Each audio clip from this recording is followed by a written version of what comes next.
Hi. Yeah. So the class, తెలుసా ఏం class అని? What is it? Current affairs. Okay. చలో.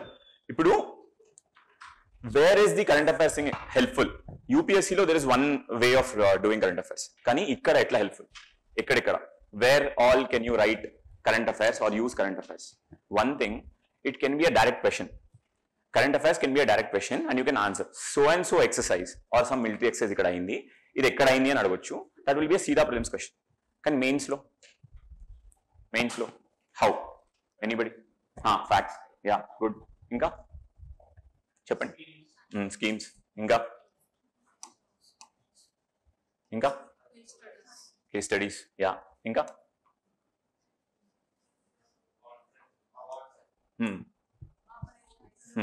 So anything which adds value to your answer. ఏంది value to your answer. ఇంకొక విషయం, there is one more thing to it. ఇంకోటి, mains questions can also be from your current affairs.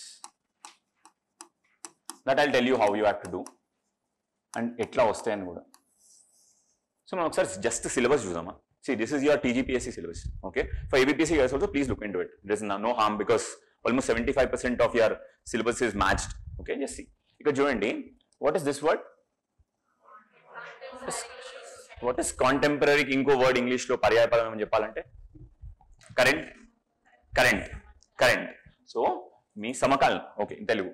So current social issues and social problems. If you see your TGPSC essay, ఏం essay వచ్చింది TGPSC లో? What essay did we get in TGPSC? చూసినారా? Economic inequality. ఏమొచ్చింది? Economic inequality. This is the burning topic now. మీరు ఈ essay రాసేటప్పుడు if you would have quoted a world inequality report of 2024-2025, అర్థమవుతుందా? మీరు చదివిన దాని నుంచే వరల్డ్ ఇన్ఈక్వాలిటీ రిపోర్ట్ ఏదో పిక్ చేసి కనుక if you would have added in this essay, would you have not scored more than someone who has not quoted that report? So you're understanding what this current affairs all about. Current affairs is more about your value addition here in the case of essay. This essay entirely is about current affairs. Yes. Next చూడండి, dynamics of Indian politics. What is the brewing issue now? Recently our chief minister went to Tamil Nadu and did a conference. What is it about? Delimitation. Can you count that as this? Delimitation. You would have had a static knowledge on this. Delimitation is a static topic, but you need to connect static topics to current topics. Static topics ni meer current topics ki connect chesi chaduvukunte maatrame mains lo okavela delimitation ane question vachinappudu meer current ni static tho link chesi rayagalugutaru. Ardhamavutunda? Come down, see ikkada chudandi, this not related with current affairs. Okay, ikkada chudandi, developments in science and technology. Again an essay question. What was the essay question? ఏముండే question? Clean energy or renewable energy గురించి ఒక essay వచ్చింది. అంతేనా? అంటే ఇక్కడ చూడండి, this is your 50 marks. Here you have another 50. Just underscoring the importance of current affairs in your preparation. And one thing which you can't neglect also. So మీరు సైడ్గా prepare అవుతానే ఎంత వాల్యుయేషన్ చేస్తుంది చూడండి. యూపీఎస్సీలో కూడా ఇంత వాల్యుయేషన్ ఉండదు because in UPSC essays are philosophical ఎస్సేస్లో మీరు కరెంట్ అఫైర్స్ అంత ఉపయోగించడం ఏమి ఉండదు. కానీ ఇక్కడ స్టాటిక్ ఎస్సేస్లో మీరు చాలా కరెంట్ అఫైర్స్ వాడచ్చు. అర్థమవుతుంది? చలో నెక్స్ట్. అగైన్ ఇన్ దిస్ చూడండి, education and human resource development. What is the new policy on education? What is it called? NEP 2020. This can be a potential essay question next time because it is also in news. ఎక్కడ న్యూస్లో ఉంది? NEP ఎక్కడ న్యూస్లో ఉంది? ఎవరైనా కొంచెం yes సమన్ తమిళనాడులో. So chief minister is opposing that NEP. ఎందుకు అపోజ్ చేస్తున్నారు? 3 లాంగ్వేజ్ పాలసీలో ఒక హిందీ ఒక ఇంగ్లీష్ అయిపోయిన తర్వాత వాళ్ళ లాంగ్వేజ్ అంటే సపోజ్ ఇంకో ఎక్స్ట్రా హిందీ యాడ్ అవుతుంది కాబట్టి అపోజ్ చేస్తున్నారు. Okay, so is it again basic point is మళ్ళీ కరెంట్ అఫైర్స్ అనేది. సో ఇక్కడ నుంచి వీడు కరెంట్ అఫైర్స్ ఇది చూసినప్పుడు ఆ పేపర్ సెటర్ ఎవరో మళ్ళా ఈ ఎస్ఏని ఇక్కడ ఇవ్వచ్చా? ఇవ్వచ్చు కదా. To get your views ascertain, can you just give it here? Okay, next చూడండి. Again this is not there any which ways. Okay, ఇక్కడ చూడండి పేపర్ 2లో చూడండి, ద థింగ్ కాల్డ్ హియర్. ఇక్కడ చూడండి, Indian society structure, issues and social movements. then you have Constitution of India, then you have governance. Okay, ఇక్కడ చూడండి, the last time the question was ఇక్కడ Constitution of India లో ఇక్కడ చూడండి మీరు ఏమని అడిగినారంటే ఆర్టికల్ 21 ఉపయోగించుకొని ఫండమెంటల్ రైట్ స్కోప్ ని పెంచుకుంటా పోతున్నారు, విశ్లేషించండి అని అడిగిన క్వశ్చన్. అంటే మీకు ఆర్టికల్ 21 గురించి క్వశ్చన్ తెలియడమే కాకుండా పుట్టుస్వామి జడ్జిమెంట్ గురించి విన్నారా ఎవరన్నా? పుట్టుస్వామి అంటే దాని ద్వారా ఏమైంది, రైట్ టు ప్రైవసీ అనేది వచ్చింది. హదియా కేసు విన్నారా? హదియా కేసు ద్వారా ఏమైంది, రైట్ టు మ్యారేజ్ కూడా ఒక ఫండమెంటల్ రైట్ అన్నారు. ఇవన్నీ ఏ ఆర్టికల్ కింద వచ్చినాయి? 21 కింద వచ్చినాయి. సో తను అడుగుతున్నది ఏంది, ఈ 21 ఉపయోగించి రీసెంట్ సుప్రీంకోర్టు జడ్జిమెంట్స్ ఎట్లయితే పెంచుకుంటా పోయినాయి అని చెప్పి. మళ్ళీ రైట్ టు ఎడ్యుకేషన్ ఒకటి తీసుకొచ్చింది పార్లమెంట్, అది ఏ ఆర్టికల్ కింద పెట్టినారు? 21A. So that was his idea. అంటే తనకు మీరు ఇవి రాయడం కావాలి ఆ క్వశ్చన్ పేపర్ లో. మళ్ళా మీరు స్టాటికే చదువుకొని పోయి ఉంటే you couldn't have dealt with this question. So you need to know Hadiya's case, you need to know Puttaswamy judgment, you need to know about the 21A వల్ల రైట్ టు ఎడ్యుకేషన్ వచ్చిందని కూడా తెలియాలి. ఇఫ్ యూ అక్కడ వాడి కీలో అవే ఉంటాయి, మీరు ఇవే రాయగలిగితే you will get that 6 or 7. Okay, మళ్ళీ చూడండి నెక్స్ట్ గవర్నెన్స్ చూడండి. గవర్నెన్స్ మాకు వచ్చిన question mission Karmayogi civil services reforms గురించి క్వశ్చన్ వచ్చింది.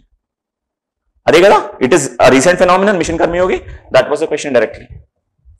I'm just telling you paper by paper how much is current affairs going to play an important role. So మీరు రోజు చదివేటప్పుడు బీ వెరీ క్యూరియస్ ఉంటేనే అర్థమవుతుంది. మీరు చూసే ప్రతిదీ, మీరు చెప్పే ప్రతిదీ ఎక్కడ మీరు వాడొచ్చని ఇమాజిన్ చేసుకుంటా ఉండండి. ఈవెన్ మీరు బయట పోయినా you have so many portraits and all, చాలా కోట్స్ రాసి ఉంటాయి. ఆ కోర్స్ ని కూడా some quote on education, can use that in your essay when it gets on education. So be very curious, be choosy, and pick up all those things. చాలా తీసుకోండి, మీకు ఎక్కడెక్కడ ఏ ఇన్ఫర్మేషన్ కనిపిస్తే ఇది మన సిలబస్ లో ఎక్కడ ఫిట్ అవుతుందని చూసుకొని తీసుకోండి. ఓకే, నెక్స్ట్ చూడండి ఇండియన్ ఎకానమీ అండ్ డెవలప్మెంట్ లో మళ్ళా తెలంగాణ ఎకానమీ. సీదా సోషియో ఎకనామిక్ కాస్ట్ సెన్సస్ నుంచి తెలంగాణ ఎకానమీలో ఏ సెక్టార్ ఎంత కాంట్రిబ్యూట్ చేస్తుందని అడిగింది మెయిన్స్ లో. ప్రిలిమ్స్ లో అయితే ఉంది, prelims I'll show, but mains లో స్ట్రేట్ క్వశ్చన్ తెలంగాణ ఎకానమీ నుంచి. మళ్ళీ చూడండి developments and environmental problems. Kyoto protocol, Montreal protocol was again the question. Kyoto protocol was a question, Montreal protocol was a question. ఇవన్నీ ఎక్కడి నుంచి వస్తున్నాయి? మళ్ళీ Paris agreement was a question. ఇవన్నీ ఏంటి, స్టాటిక్ తోనే ఉంటా కరెంట్ అఫైర్స్ లింక్ చేసుకునే సబ్జెక్ట్స్ అనమాట. ఓకే, నెక్స్ట్ చూడండి ఇది ఇక్కడ ఇదైతే ఒక ఎస్సే వచ్చింది రెన్యూబుల్ ఎనర్జీ ఒక ఎస్సేనే వచ్చింది. అండ్ ఇక్కడ చూడండి modern trends in application of knowledge of science లోపల మీరు గగన్యాన్ మిషన్ గురించి విన్నారా? First question in science and tech was, science and tech లో ఫస్ట్ మళ్ళా వాడు నేను రాస్తున్నాను mains actually, and I also got fumbled. వాడు ఏమన్నా అంటే అన్మాన్డ్ గగన్యాన్ అన్నాడు. So everybody wrote an answer on Gaganyaan mission. కొన్ని అడిగింది ఏంది, అన్మాన్డ్ గగన్యాన్ అంటే ఆ వ్యోమిత్ర రోబోట్ తో పంపిన మిషన్ గురించి అడిగినాడు.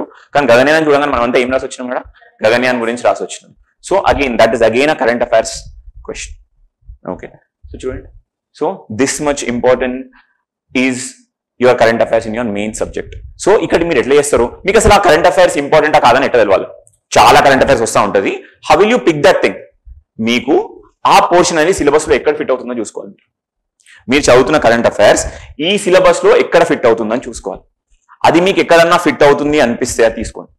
మ్యాథ్ తీసుకుంటారు కొన్నిసార్లు, సదర్న్ స్టేట్స్ గురించి క్వశ్చన్ వస్తూ ఉంటుంది. సదర్న్ స్టేట్స్ 1 రూపీ ఇస్తే లైక్ 0.5 పైనకి వస్తుంది, యూపీ 1 రూపీ ఇస్తే 17 రూపీస్ వస్తుంది, బీహార్కి 18 రూపీస్ వస్తుంది. ఇట్లాంటి స్టాట్స్ వస్తూ ఉంటాయి.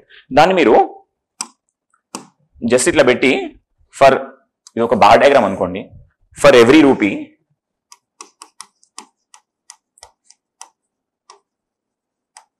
స్టేట్ గేట్స్ అని చెప్పి మీరు ఇట్లా బార్ డయాగ్రామ్ చూపించగలుగుతారా?